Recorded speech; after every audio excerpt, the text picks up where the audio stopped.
ஊடக நண்பர்களுக்கு வணக்கம். வெகு குறுகிய நேரத்திலே இந்த ஊடக சந்திப்பு குறித்தான செய்தி அறிந்து இங்கே செய்தி சேகரிக்க வந்திருக்கக்கூடிய அனைத்து ஊடக தோழமைகளுக்கும் நாங்கள் சார்ந்திருக்கக்கூடிய மே 11 இயக்கத்தின் சார்பாக வணக்கத்தையும் நன்றியும் நாங்கள் தெரிவித்துக் கொள்கின்றோம். தமிழ்நாடு தேர்தல் இதுவரை சந்திக்காத ஒரு நெருக்கடியை தற்பொழுது சந்தித்துக் கொண்டிருக்கிறது. அதேபோல மாநில உரிமை தொடர்ச்சியாக தமிழர்களினுடைய உரிமைகளை நசுக்குகின்ற விதமாக இந்த மாநில உரிமைகளை நசுக்கி கொண்டிருக்கக்கூடிய செயலும் நடந்து வருவதை பார்த்து வருகிறோம்.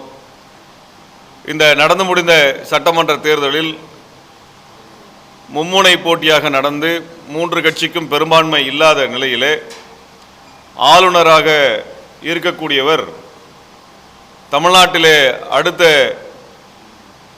அமைச்சரவை ஆளுங்கட்சியாக பொறுப்பேற்கக்கூடிய தகுதி படைத்த கட்சியை அழைத்திருக்க வேண்டும். அதிக எண்ணிக்கையிலான சட்டமன்ற உறுப்பினர்களை கொண்டிருக்கக்கூடிய கட்சியை அழைப்பது அல்லது ஆட்சி அமைக்க கோருகின்ற கட்சிகளுக்கு வாய்ப்பு கொடுப்பது என்று எந்த விதமான நடைமுறையையும் மேற்கொள்ளாமல் பாரதிய ஜனதா கட்சி RSSனுடைய வழியில் வந்த தமிழ்நாட்டினுடைய ஆளுநர் தமிழ்நாட்டினுடைய புதிய அரசு அமைவதை தமிழ்நாட்டில் புதிய அரசு அமைவதை தடுக்கின்ற வகையில் செயல்பட்டு வருகிறார். இதை நாங்கள் மே 17 இயக்கம் வன்மையாக கண்டிக்கின்றோம். நேற்றைய தினம் இந்த சட்டமன்ற தேர்தலில் அதிக சட்டமன்ற உறுப்பினர்களை வைத்திருக்கக்கூடிய தமிழக வெற்றி கழகத்தினுடைய தலைவர் திரு ஜோசப் விஜய் அவர்கள் ஆட்சி அமைப்பதற்கான உரிமை கோருகின்ற கடிதத்தை ஆளுநருக்கு சமர்ப்பித்திருக்கின்றார். ஆளுநருடைய பொறுப்பு என்பது இந்த சட்டசபையிலே பெரும்பான்மையை வைத்திருக்கக்கூடிய அல்லது நிரூபிக்கக்கூடிய அல்லது அதற்கான தகுதி படைத்த கட்சிக்கான அனுமதியை வழங்குவது என்கின்ற அளவில் தான் இருக்கிறது. அவருக்கான விதிகளை வரையறுக்கக்கூடிய வரலாறை பார்த்தோம்னா இந்த ஆளுநர் தன் விருப்பத்திற்கு ஏற்ப கட்சிகளை அழைப்பது, தன் கருத்திற்கு ஒவ்வாத கொள்கைகளுக்கு ஒவ்வாத கட்சிகளை நிராகரிப்பது என்கின்ற செயல்பாடு நீண்ட காலமாகவே இந்திய வரலாறு இருந்து வந்திருக்கிறது. இந்தியாவினுடைய முதல் சட்டமன்ற தேர்தலாக 1952 மெட்ராஸ் மாகாணத்தில் நடந்த தேர்தலின் பொழுது அன்றைக்கு இருந்த மஸ்தூர் சங்கரினுடைய கட்சியும் பிரகாசம் அவர்களுடைய தலைமையில் இருந்த அந்த கட்சியும் இந்திய கம்யூனிஸ்ட் கட்சியும் இணைந்து கூட்டணி அமைத்து தேர்தல் எதிர்கொண்டார்கள். அவர்கள் பெரும்பான்மை பெற்றார்கள். அந்த கூட்டணி பெரும்பான்மை பெற்றது. ஆனால் கம்யூனிஸ்ட் கட்சி பங்கு வைத்திருக்கக்கூடிய அந்த கூட்டணிக்கு பதவி ஏற்கக்கூடிய அனுமதி தரக்கூடாது என்று சொல்லி அதிக எண்ணிக்கையில் இருக்கக்கூடிய ஆனால் பெரும்பான்மை இல்லாத அன்றைய காங்கிரசினுடைய தலைவராக இருக்கக்கூடிய ராஜாஜியை அழைத்து ஆட்சி அமைக்க வாய்ப்பை அன்றைய ஆளுநர் கொடுத்தார். இது அன்றைய மெட்ராஸ் மாகாணத்தினுடைய நிலைமை. அன்றைக்கே ஜனநாயகம் கொலை செய்யப்பட்டது. ஏனென்றால் அன்றைய காங்கிரஸ் அரசு, நேரு தலைமையிலான அரசு கம்யூனிஸ்டுகள் ஆட்சிக்கு வருவதை விரும்பவில்லை. அதனால் என்ன பண்ணாங்கன்னா அதிக எண்ணிக்கையில் ஆனால் பெரும்பான்மை இல்லாத கட்சிக்காக இந்த வாய்ப்பை கொடுத்தார்கள். ராஜாஜிக்கு அந்த வாய்ப்பு கொடுக்கப்பட்டது. ஆனால் பெரும்பான்மை வைத்திருந்து கூட்டணியை அமைத்து ஆட்சியை பெறுவதற்குரிய வாய்ப்பு இருந்த கம்யூனிஸ்டுகள் அந்த அனுமதியை பெற இயலாமல் போனது. இதே போன்ற நிலை பல மாநிலங்களில் தொடர்ந்த காரணத்தினால் 1971 கமிட்டி ஆஃப் கவர்னன்ஸ் என்று சொல்லி இந்த ஆளுநர்களுடைய அதிகாரம், குறிப்பாக சட்டசபையில் யார் ஆட்சி அமைப்பது என்பது குறித்தான ரெப்ரசன்டேட்டிவ் பீப்புள் ஆக்ட் மற்றும் மாநில உரிமை குறித்தான ஆளுநர் உரிமை குறித்தான அந்த சட்டங்களை எல்லாம் அதிகாரங்களை எல்லாம் சீர்தூக்கி பார்த்து அவர்கள் ஒரு பரிந்துரைகளை வழங்கினார்கள். அதன் அடிப்படையில் தேர்தலுக்கு முன்பு கூட்டணி அமைத்து பெரும்பான்மை பெற்றக்கூடிய கட்சியை அழைப்பது அல்லது அதிக எண்ணிக்கை வைத்திருக்கக்கூடிய கட்சியை அவர்கள் ஆட்சி அமைக்க அழைப்பது. அதுவும் இல்லை என்றால் தேர்தலுக்கு பின்பு ஒரு கூட்டணி அமைத்து பெரும்பான்மையை பெறக்கூடிய அந்த கூட்டணி கட்சிகளை ஆட்சி அமைக்க அழைப்பது என்றெல்லாம் நெறிமுறைகள் வகுக்கப்பட்டன. இது 1988 காலகட்டத்தில் அமைக்கப்பட்ட சர்க்காரியா கமிஷன் இந்த நெறிமுறைகளை வரையறுத்து கொடுத்தது. அதற்கு பிறகு பூஞ்சி கமிஷன் இது குறித்து பேசி அவர்களும் இதே நெறிமுறை ஏற்றுக்கொண்டார்கள். 1994 நடந்த பொம்மை எஸ்ஆர் பொம்மை அவர்களுடைய, அதாவது கர்நாடகத்திலே ஆட்சி அமைக்கக்கூடிய உரிமை கோரிய எஸ்ஆர் பொம்மைக்கு ஒரு அநீதி நடந்த பொழுது அவர் உச்சநீதிமன்றத்தை நாடினார். அப்பொழுது உச்சநீதிமன்றம் என்ன சொன்னது என்றால், எந்த கட்சிக்கு பெரும்பான்மை இருக்கிறதோ, அதாவது அதிக எண்ணிக்கையில் பெரும்பான்மை இல்லாமல் ஒரு தொங்கு சட்டசபை உருவாக்கக்கூடிய சூழலில் எந்த கட்சிக்கு அதிகமான உறுப்பினர்கள் இருக்கிறார்களோ, சட்டமன்ற உறுப்பினர் இருக்கிறார்களோ அந்த கட்சியை அழைக்க வேண்டும் என்று உச்சநீதிமன்றம் தீர்ப்பு கொடுத்தது. ஆளுநரினுடைய அதிகாரத்தை வரையறுத்து கொடுத்தாங்க. அப்ப இந்த வரையறைப்படி எந்த நடவடிக்கையும் தமிழ்நாட்டினுடைய இன்றைய ஆளுநர் மேற்கொண்டிருந்தால் விஜய் அவர்களுக்கான ஆட்சி அமைக்கக்கூடிய உரிமையை அங்கீகரித்திருப்பார். அப்படி எதுவும் நடக்கலை. இப்போ நம்ம என்ன கேட்குறோம்னா, அதிமுக திமுக இரண்டு கட்சிகளும் இரண்டு கூட்டணிகளும் ஆட்சி அமைப்பதற்கான உரிமை கோரவில்லை. அவங்க வந்து நாங்கள் ஆட்சி அமைக்கணும்னு கேட்கல. ஆட்சி அமைக்கணும்னு கேட்ட ஒரே கட்சி தமிழக வெற்றி கழகம் தான் கேட்டிருக்கிறாங்க. திரு விஜய் அவர்கள் தான் சந்தித்து பேசியிருக்காங்கன்னா, தமிழ்நாட்டில் உடனடியாக மக்களாட்சி நிலவுவதற்கான வழிமுறையை செய்வதுதான் ஒரு ஆளுநரோட வேலை. அப்ப மக்களாட்சி பொறுப்பேற்பதற்கான ஒரு வாய்ப்பை அவர்கள் தமிழக வெற்றி கழகத்திற்கு கொடுத்திருக்க வேண்டும். பெரும்பான்மையை நிரூபிப்பது என்பது சட்டசபையில் தான் நிரூபிக்க வேண்டுமே ஒழிய அதை ஆளுநருக்கு நிரூபிக்க வேண்டிய அவசியம் இல்லை. ஆளுநர் வந்து சபாநாயகர் கிடையாது. ஆளுநருக்கு வந்து ஒரு கட்சியை பற்றியான மதிப்பிடுவதில் எந்த அளவீடுமே கிடையாது. அவருடைய விருப்பத்திற்கு ஏற்ப அவருடைய அதிகாரத்தை வளைத்துக் கொள்ளக்கூடிய வகையில் நடந்து கொண்டிருக்கிறார்கள். பெரும்பான்மையை ஆளுநர் நிரூபிக்க வேண்டும் என்கின்ற அவசியம் இல்லை. அதை சட்டசபையில் நிரூபிப்பது என்பது மக்கள் மன்றத்தை நிரூபிப்பதற்கான அடையாளமாக மாறும். அப்படிப்பட்ட வாய்ப்பை அவர் தமிழக வெற்றி கழகத்தை கொடுத்திருக்கணும். அவர் பெரும்பான்மை நிரூபிக்க வேண்டிய பொறுப்பை அவர் கையில் கொடுத்திருக்க வேண்டும். பெரும்பான்மையான ஒரு அரசை நிறுவுவது என்கின்ற எதேச்சதிகார ஒரு தனத்தை ஆளுநர் மேற்கொண்டிருக்கிறார். அதுதான் தமிழ்நாட்டில் நாம் எச்சரிக்கையோடு கவனிக்க வேண்டியது. இது வந்து திமுக அதிமுக தாவேகா என்கின்ற கட்சி சார்ந்த அரசியல் நாங்கள் நின்று பேசலை. தமிழ்நாட்டினுடைய மாநில உரிமை சார்ந்து பேசுகிறோம். இது நாளைக்கு எல்லா கட்சிக்கும் இது போன்ற ஒரு சூழ்நிலை வரலாம். அந்த இடத்துல தான் தமிழ்நாடு மக்கள் இந்த ஆட்சி அமைக்கின்ற உரிமை குறித்து தெளிவோடு இதை அணுக வேண்டியது இருக்கிறது. ஒரு தனிநபர் ஒரு ஆளுநர் முடிவு செய்ய முடியாது. மக்கள் வாக்களித்திருக்கிறார்கள். அந்த வாக்களிப்பின் அடிப்படையில் இந்த கட்சிகளுக்கு இவ்வளவு விகிதத்தில் வாக்குகள் கிடைத்திருக்கின்றன, சட்டமன்ற உறுப்பினர்கள் கிடைத்திருக்கிறார்கள். அவர்கள் பெரும்பான்மையோ அல்லது பெரும்பான்மை தவறுகிறார்கள் என்றாலோ அதை சட்டமன்றத்தில் நிரூபிக்கட்டும், மக்கள் மன்றத்திலே அது நிரூபிக்கப்படட்டும். அதை வந்து அப்படியான ஒன்றை வந்து தான் நம்ம வந்து முன்வைக்கிறோம். இதுக்கு நான் குறிப்பாக பேசுகிற இன்னொரு காரணம் இருக்குது. 2018 கர்நாடக தேர்தலின் பொழுது என்ன நடந்தது என்றால், அங்கே 3 மும்முனை போட்டியாக காங்கிரஸ் கட்சி, மதச்சார்பற்ற ஜனதாதளம் மற்றும் பாரதிய ஜனதா கட்சி தேர்தலில் போட்டியிட்ட பொழுது பாரதிய ஜனதா கட்சிக்கு அதிக எண்ணிக்கையில் சட்டமன்ற உறுப்பினர் கிடைத்தார்கள், ஆனால் பெரும்பான்மை கிடைக்கவில்லை. இரண்டாவதாக காங்கிரஸ் கட்சி இருந்தது, மூன்றாவதாக மதச்சார்பற்ற ஜனதாதளம் இருந்தது.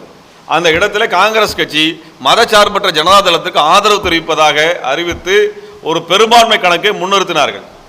ஆக சர்க்காரியா கமிஷன்ல இருந்து, பூஞ்சி கமிஷன்ல இருந்து, கமிஷன் ஆஃப் கவர்னன்ஸ்ல இருந்து சொல்லப்பட்ட உச்சநீதிமன்றத்தினுடைய தீர்ப்பின் அடிப்படையில் பார்த்தால் மதச்சார்பற்ற ஜனதாதளத்திற்கு கூட்டணிக்கு ஆட்சி அமைக்கின்ற அதிகாரத்தை கொடுத்திருக்க வேண்டும். ஆனால் அன்றைக்கு பாரதிய ஜனதா கட்சியினுடைய முகவர்களாக எடுபடிகளாக இருந்த ஆளுநர் பாரதிய ஜனதா கட்சியை கூப்பிட்டு ஆட்சி அமைக்க, எடியூரப்பாவை அழைத்து ஆட்சி அமைக்க அனுமதி கொடுத்தார். அது மட்டுமல்ல, பெரும்பான்மை நிரூபிப்பதற்காக 15 நாட்கள் அதற்கான கால அவகாசம் கொடுத்தார். இது எதுக்கு? அடுத்த கட்சி உடைப்பதற்கான அந்த கால அவகாசமாக அதை கொடுத்தார். உடனடியாக உச்சநீதிமன்றம் சென்ற பொழுது அந்த 15 நாள் என்பது ஒரே நாளாக குறைக்கப்பட்டது. ஒரே நாளில் நீங்கள் நிரூபிக்க, ஒரு நாள் தான் உங்களுக்கு அவகாசம் நிரூபிக்க வேண்டும் உச்சநீதிமன்றம் சொல்லிச்சு. இது ஆளுநர் அதிகாரத்தின் மீது உச்சநீதிமன்றம் வைத்த என்ன சொல்றது கடுமையான ஒரு விமர்சனம். இதுக்கு அப்புறமும் அங்க பாரதிய ஜனதா கட்சி ஆட்சிக்கு வருதுன்னா அதுக்கேற்ற மாதிரி சட்டத்தை வளைத்துக் கொள்வது, தமிழ்நாட்டில் பாஜகவினுடைய கூட்டணிக்கு வாய்ப்பு கிடைக்கவில்லை என்றால் அதற்கேற்ப ஒரு முடிவில் எடுப்பது என்பது, கவர்னர் யாருக்கு வேலை செய்கிறாரு, கவர்னர் என்கின்ற பதவி யாருக்காக இருக்கிறது என்ற கேள்வியை எழுப்ப விரும்புகிறோம். எந்த கட்சி வேணா இருக்கட்டும், எந்த கட்சி வேணா இந்த இடத்துல இருக்கட்டும். ஆனால் இதுல ஒரு நீங்க ஒன்று சட்ட முறைப்படி ஒன்று வர்றீங்க, ஒரு நெறிமுறை, அந்த நெறிமுறையை கடைபிடிக்கணும். உங்க நெறிமுறை உங்க இஷ்டத்துக்கெல்லாம் பண்றீங்கன்னா பிஜேபி காரங்க வந்து எந்த மாநிலத்தில் வேணா யாரை வேணா அவங்க விருப்பத்துக்கு அழைக்கிறது, அவங்க விருப்பத்துக்கு நிராகரிக்கிறது ஒரு போக்கை வந்து தமிழ்நாடு அனுமதிக்க கூடாது. இது அனைத்து கட்சிகளும் கண்டிக்க வேண்டும் என்று நாங்கள் நேற்றைக்கு அறிக்கை வெளியிட்டிருந்தோம். இன்றைக்கு பல கட்சிகள் அந்த நிலைப்பாட்டை ஆதரித்திருக்கிறார்கள். அவர்கள் கவர்னருடைய போக்கை கண்டித்திருக்கிறார்கள், வரவேற்கிறோம். தமிழ்நாட்டில் உடனடியாக ஒரு மக்களாட்சி வரணும். இன்றைக்கு யாரையுமே அழைக்காம இருந்து நாளைக்கு கவர்னர் ஆட்சி வருது அப்படின்னா அது மக்களாட்சிக்கு நேர் எதிரானது. மக்கள் ஒன்றும் ஓட்டு போடாம எங்களுக்கு எந்த கட்சி வேண்டாம்னு நிராகரிக்கல, ஓட்டு போட்டிருக்கிறாங்க. 3 அணிகளும் கணிசமான சட்டமன்ற உறுப்பினர் வச்சிருக்கிறாங்க கையில். ஒவ்வொரு தொகுதியும் தனக்கான சட்டமன்ற உறுப்பினர் யாருன்னு முடிவு பண்ணி அனுப்பியிருக்குது. இதை ஒரு நபர் முடிவு பண்ணுவாரா, ஒரு கட்சி முடிவு பண்ணுவாரா? அதுவும் தமிழ்நாட்டில் கூட்டணி வைத்து கூட்டணியின் பலத்தில் ஒரே ஒரு எம்எல்ஏ பதவி வைத்திருக்கூடிய பிஜேபி எப்படி முடிவு பண்ணுறது? பிஜேபி எப்படிங்க முடிவு பண்ணும்? அந்த பிஜேபி கட்சிக்காரங்க தமிழ்நாட்டில் யார் வரணும் யார் வரக்கூடாது முடிவு பண்ணுவாங்களா? அப்படிப்பட்ட ஒரு மோசமான சூழலை அனுமதிக்க கூடாது, தமிழ்நாடு அனுமதிக்க கூடாது. இதில் விருப்பு வெறுப்பெல்லாம் பார்க்கக்கூடாது என்றுதான் மே 14 சொல்லுது. ஒரே ஒரு எம்எல்ஏவை அதுவும் கூட்டணி வைத்து அதிமுகவின் பலத்தால் வாங்கி கொண்டு அவர்கள் இங்கே 108 சட்டமன்ற உறுப்பினர் பெற்றிருக்கக்கூடிய தமிழக வெற்றி கழகத்திற்கு ஆட்சி அமைப்பதற்கு வாய்ப்பு கொடுக்க மறுக்கிற அந்த எதேச்சதிகார போக்கு அராஜகமான போக்கு, தமிழ்நாடு மக்களினுடைய ஜனநாயக உரிமையை நசுக்குகின்ற போக்கு. இதை வன்மையாக கண்டிக்கிறோம். இதில் ஸ்ரீதர் வேம்பு என்ன பேசியிருக்காரு, அவர் ஆர்எஸ்எஸ் சங்கி, அவர் என்ன பேசியிருக்காரு? இப்போ ஆளுநர் ஆட்சி வரணும்னு பேசியிருக்கிறார். ஆளுநர் ஆட்சி வர்றதுக்கு பற்றியான பரிந்துரை பிஜேபி ஏன் இப்போ பேசுது? ஏன் பேசுது? ஆளுநர் ஆட்சி யார் கேட்டா? எதுக்கு ஆளுநர் ஆட்சி கொண்டு வரணும்? எதுக்கு கவர்னர் ஆட்சிக்கு திரும்பி வரணும்? மக்களாட்சி தான் வரணும். ஏன்னா பாஜக விருப்பப்பட்ட சட்டங்களை எல்லாம் நிறைவேற்றுவதற்கான சூழலை பாஜக தன்னுடைய தேர்தலில் மிக மோசமாக தோற்று போயிருக்கிறார்கள். ஒன்று மிக தெளிவாக தமிழ்நாடு மக்கள் ஒன்று சொல்லியிருக்கிறாங்க, திமுக கூட்டணியை நாங்கள் நிராகரிக்கிறோம்னா பிஜேபி கூட்டணிக்கு வாக்களிக்கின்ற அவசியம் இல்லை என்ற முடிவு எடுத்திருக்கிறாங்க. அதை நாங்கள் வரவேற்கிறோம். அவர்கள் தாவேகாவை தான் தேர்ந்தெடுத்திருக்கிறார்கள், பிஜேபி கூட்டணியை நிராகரித்திருக்கிறார்கள். தமிழ்நாடு மக்கள் பிஜேபி கூட்டணி நிராகரித்திருக்கிறார் என்பதுதான் செய்தி. அதுவும் 4 எம்எல்ஏ வைத்திருந்த பிஜேபி இன்னைக்கு 1 எம்எல்ஏ தான் வச்சிருக்குது. அதுவும் ஊட்டியில் அதிமுகவினுடைய வலிமையான தொகுதியில் தான் வென்றிருக்கிறார்கள். இதான் நிலைமை, இதுதான் பிஜேபியோட நிலைமை. தமிழ்நாடு மக்கள் மதவெறியை நிராகரித்திருக்கிறார்கள். திருப்பரங்குன்றத்தில் கலவரம் பண்ணன்னு சொல்லி அத்தனை அழிச்சாட்டியம் செய்த அந்த பிஜேபியை நிராகரித்திருக்கிறார்கள். பிஜேபிக்கு தேர்தலில் பிரச்சாரம் பண்ணுறது யாரெல்லாம் வந்தாங்க? பிரதமர் வந்தார், திருப்பரங்குன்றத்துக்கு போனார், அமித்ஷா வந்தார், அவர் நகரவளம் வந்தார், மகாராஷ்டிராவினுடைய முதல்வர் வந்தார். அவர் என்ன சொன்னார்? நீங்கள் ஓட்டு போட்டால் தான் உங்களுக்கு மதுரைக்கு மெட்ரோ வரும்னு பிளாக்மெயில் பண்ணார். இத்தனை பேரையும் கொண்டு வந்து இறக்குனாங்க பிஜேபி. இத்தனை அமைச்சர்கள், இத்தனை முதலமைச்சர்கள், இத்தனை பரப்புரைகளை செய்தும் ஒரே ஒரு இடத்துல தான் பிஜேபி ஜெயிச்சிருக்குன்னா தமிழ்நாடு மக்கள் 234 தொகுதியில் ஒரே ஒரு தொகுதி தான் பிஜேபி கொடுத்து, அதுவும் கூட்டணி என்பதால் கொடுத்தாங்க. இல்லைன்னா பிஜேபி தொடை தெரியப்பட்டிருக்கும். இதுதான் தமிழ்நாடு மக்களோட ஒட்டுமொத்த முடிவு. எங்களுக்குள்ள இருக்க மாநில கட்சிகள் நாங்கள் வாக்களிச்சுக்கிறோம், ஆனால் பிஜேபி கூட்டணிக்கு வாக்களிக்க மாட்டோம் என்று பேசிவிட்டார்கள், தெளிவாக சொல்லிட்டாங்க. அப்புறம் எதுக்கு மறுபடியும் இங்கே யார் ஆட்சி அமைக்கணும் அமைக்கக்கூடாதுன்னு பிஜேபி முடிவு பண்ணலாம்? அதை தான் நாங்கள் இப்போ கேட்குறோம். இன்றைக்கு தமிழ்நாட்டில் ஆட்சி அமைக்கப்படணும். தமிழக வெற்றி கழகத்திற்கு ஜனநாயக சக்திகள் இந்த புள்ளியில் இருந்தாவது கவனிக்க வேண்டும். இந்த புள்ளியில் இருந்தால் கவனிக்க. நாளைக்கு ஆளுநர் ஆட்சியை நம்ம தலையில் திணிக்கிறதுக்கா? ஆளுநர் ஆட்சி நடந்ததுக்காக கொண்டு வந்ததுக்கு பின்னாடி இவங்க என்ன வேணா செய்வாங்களே, மாநிலத்தை என்ன வேணா செய்வாங்கல்ல. இப்பவே யோசிச்சு பாருங்க, நேற்றுக்கு ஒரு நாளுக்குள்ள என்ன நடந்திருக்கிறது? அவர் ஆட்சி அமைப்பதற்கான அனுமதியை கொடுக்கல. அதே நேரத்தில் மணி லாண்டரிங் கேஸ் பிஎம்எல்ஏ வழக்கு திரு விஜய் மேல ஏவப்பட்டிருக்கிறது, அந்த வழக்கு கொண்டு வரப்பட்டிருக்கிறது. அதே நேரத்தில் மும்மொழி கொள்கையை முன்வைக்கக்கூடிய பிஎம் ஸ்ரீ திட்டத்தை உடனடியாக நடைமுறைப்படுத்தணும்னு ஒன்றிய அரசுடைய கல்வித்துறை கடிதம் அனுப்பியிருக்குது. நான் கேட்குறேன், இங்கே ஒரு ஆட்சி அமையல, மக்களாட்சி அமையாதப்ப இத்தனை நெருக்கடி பிஜேபி காரன் கொடுக்குறான். இது எவ்வளவு பெரிய அராஜகமான போக்கு! தமிழ்நாடு மக்களை பற்றி என்ன நினைக்கிறாங்க? அப்ப இந்த புள்ளியில் இருந்தா பார்க்கணும். இப்ப நீங்க திமுகவினுடைய தலைவர் மரியாதைக்குரிய முன்னாள் முதலமைச்சர் மு.க. ஸ்டாலின் அவர்கள் தெளிவான சொல்லியிருக்காங்க, நாங்கள் 6 மாதம் இவர்களுடைய ஆட்சியை அல்லது இவர்களுடைய அந்த ஆட்சி காலத்தை நாங்கள் தொந்தரவு செய்ய மாட்டோம் அப்படின்னு தெளிவா மிக ஜனநாயகமான ஒரு அறிக்கை வெளியிட்டு இருக்கிறாங்க. இப்ப இப்படி எல்லாருமே வெளிப்படையா சொன்னதுக்கு பின்னாடியும் இவர் ஆட்சி அமைக்க விடக்கூடாதுன்னு சொன்னா அப்ப யார் ஆட்சி அமைக்கிறதுக்காக பிஜேபி விரும்புகிறது என்றால் கவர்னருடைய ஆளுநருடைய ஆட்சியை கொண்டு வந்து அவர் திட்டங்களை நடைமுறைப்படுத்த விரும்புகிறான்றதால் புரிந்து கொள்ள முடியும். அதுதான் நான் பேசி முடிச்சிடுறாங்க, அப்புறமேல் பேசலாம், ஒன்றும் அவசரம்லாம் ஒன்றும் இல்லை, 2 மணி நேரம் கூட உட்காந்துருக்கேன். அப்ப இப்படிப்பட்ட ஒரு நிலைமையை கவனத்தில் எடுத்துக்கணும்னு தான் நான் தமிழ்நாடு மக்களுக்கு வேண்டுகோள் வைக்கிறோம். நீங்க வாக்களித்திருக்கிறீர்கள், நீங்கள் தேர்ந்தெடுத்த வேட்பாளர் சரியா தவறா என்ற இடத்துக்குள்ள நாங்கள் போல, எந்த கட்சி தேர்ந்தெடுக்கிற இடத்துக்குள்ள நாங்கள் போல, அது எங்களுக்கு தேவையில்லை. பாரதிய ஜனதா கட்சிக்கு எதிராக மே 14 இயக்கம் பரப்புரை மேற்கொண்டது. அதில் பாரதிய ஜனதா கட்சி மக்களால் வீழ்த்தப்பட்டது என்பதிலே நாங்கள் மக்களுக்கு, தமிழ் மக்களுக்கு, தமிழர்களுக்கு நான் நன்றி தெரிவிக்கின்றோம். அதற்கு அடுத்தபடியாக தமிழ்நாட்டில் யார் ஆட்சி அமைக்கணும், ஆட்சி அமைக்கக்கூடாது என்கின்ற முடிவை தமிழ்நாடு மக்கள் நிராகரிக்கப்பட்ட பிஜேபி முடிவு செய்யக்கூடாது என்றுதான் சொல்ல வந்திருக்கிறோம்.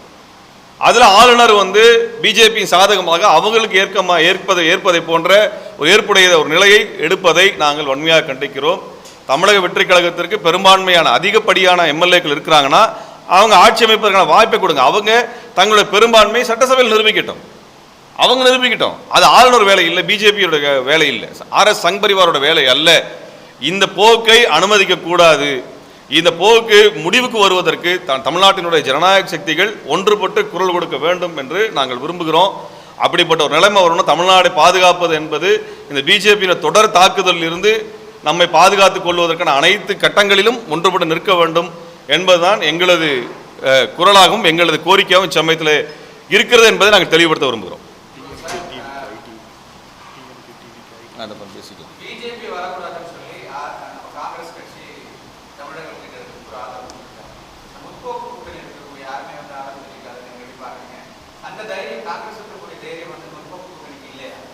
இல்லைங்க, காங்கிரஸ் அவங்க தமிழக வெற்றி கழகத்தோடு போகணும்னு முடிவு பண்ணி தான் தேர்தலுக்கு முன்னாடியே முடிவு பண்ணியிருக்கணும். தேர்தலின் பொழுது திமுகவோடு சேர்ந்து கொண்டு பரப்புரையில் தாங்கள் தாவேக்காக்கு எதிராக ஒரு நிலைப்பாடு எடுத்ததாக காட்டிக்கொண்டு அதற்கு பிறகு போகிறாங்க. இப்போ இருக்கக்கூடிய சூழலில் பொறுத்து மற்ற ஜனநாயக அமைப்புகள் ஒரு முடிவு எடுக்கிறது என்பது கவர்னர் ஆட்சி நிலை வராமல் இருக்கிறத பார்க்குறது தான் நம்ம பார்க்குறோம். ஆனால் காங்கிரஸ் நிலைமை அப்படி எடுக்கலை. காங்கிரஸ் அந்த மாதிரி எடுக்கல. அவர்களுக்கு தெளிவாக ஒரு நிலைப்பாடு இருக்குது. வெற்றி பெறுவதற்கு முன்பு ஒரு கூட்டணி, வெற்றி பெற்ற பிறகு ஒரு கூட்டணி வைக்கிறது, அதை நாங்கள் என்றைக்குமே ஏற்றுக்கல. ஏன்னா பாரதிய ஜனதா கட்சி எவ்வளவு தூரம் மாநில உரிமைகளை நசுக்குகிறதோ அதை விட ஒருபடி மேலாக நசுக்கிய கட்சி தான் காங்கிரஸ். அதான் 1952 நான் சொல்லிட்டு வந்திருக்கேன். நான் ஏன்னா நடந்ததுன்னு சொல்லியிருக்கிறோம். காங்கிரஸ் தான் அந்த வேலையை செஞ்சிருக்கிறாங்க. இப்போ அதே பாரதிய ஜனதா கட்சி செய்யுது. தேசிய கட்சிகளுக்கு இங்கே இடம் இல்லை, மாநில கட்சிகள் இது குறித்து முடிவெடுக்கணும்னு தான் பேசுகிறோம். நம்ம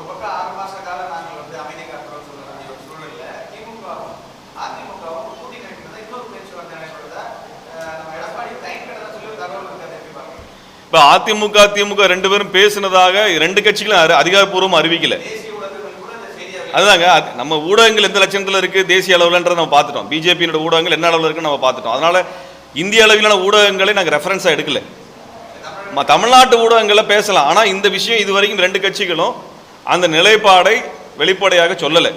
அதிகாரப்பூர்வமாக அறிவிக்கப்படாத ஒரு விஷயத்தை குறித்து நாங்கள் பேச முடியாது. அதான் நாங்கள் சொல்ல முடியும். அப்படி ஒரு நிலைமை, அப்படி உண்மை ரெண்டு கட்சிகளும் பேசுது அப்படின்னா அது ஏற்புடையதல்ல. அது அப்படியான ஒன்று பண்ணாங்கன்னா தப்பு.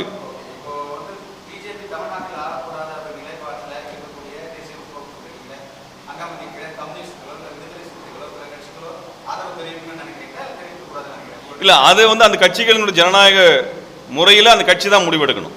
விடுதலை சிறுத்தைகளோ கம்யூனிஸ்ட் கட்சிகளோ தமிழ்நாட்டு நலனுக்கு எது பயன்படும், தங்களுடைய கொள்கைக்கு எது சரியானதாக இருக்கும் என்பதை அந்த கட்சி தான் முடிவு பண்ணணும். ஏன்னால் அது வலிமையான கட்சி, மக்களை சென்று சந்தித்திருக்கிறார்கள், சட்டமன்ற உறுப்பினர்களை பெற்றிருக்கிறார்கள். அவர்கள் பேசி முடிவெடுப்பது தான் சரியானதாக இருக்கும்னு நான் நினைக்கிறேன். அவங்க கம்யூனிஸ்டுகளோ விடுதலை சிறுத்தைகளோ அல்லது இதர கட்சிகளோ மதச்சார்பற்ற நிலைப்பாடு எடுத்தவர்கள் அவர்கள் தனியாக முடிவெடுத்தாதான்.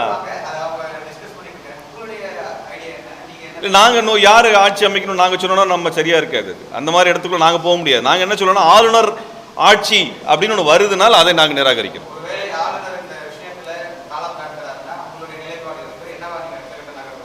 ஆளுநர் யாரையும் அழைக்காம ஒரு மக்களாட்சி முறை வரவிடாமல் தடுத்தால் நிச்சயமாக அதற்கு எதிரான போராட்டத்தை நாங்கள் முன்னெடுப்போம்.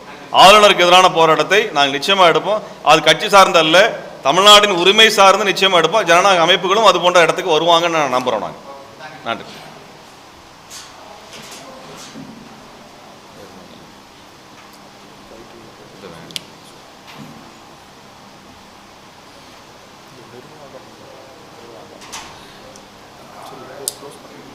முடியுது. இப்போ என்ன பண்ணமோ அந்த விஷயத்தை பேசுவோம்.